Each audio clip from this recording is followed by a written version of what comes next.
कवाले आई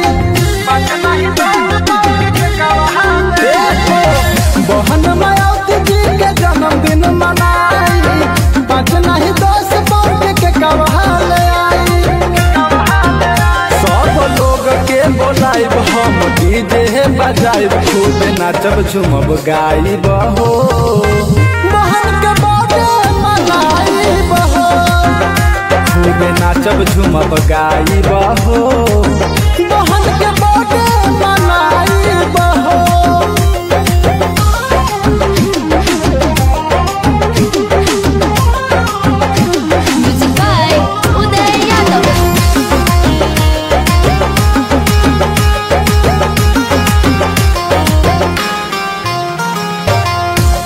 जलाइब सबसे केक काटवाइब हो 15 जनवरी के ही जन्मदिन मनाइब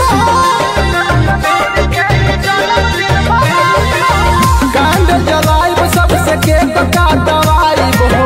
15 जनवरी के ही जन्मदिन मनाइब हो सबके जलपान हमहू कराइब हो समोसा केक मिठाई खियाइब हो सब लोग के बोलाइब हम डीजे बजाइब खूब नाचब झूमब गाइब हो बहन के बर्थडे मनाइब हो खूब नाचब झूमब गाइब हो बहन के बर्थडे मनाइब हो।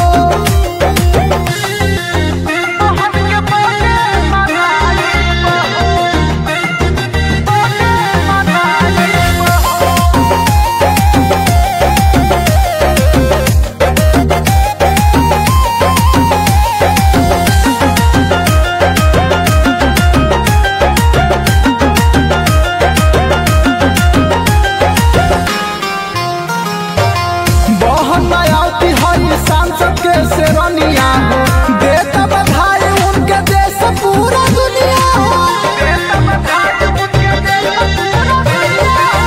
बहन मायावती हई सांसद के सेरनिया हो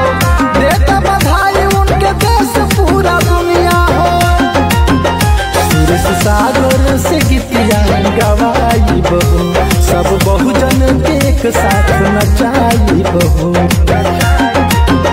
सब लोग के बोलाइब हम डीजे बजाइब खूब नाचब झूमब गाइब हो बहन के बर्थडे मनाइब हो खूब नाचब झूमब गाइब हो।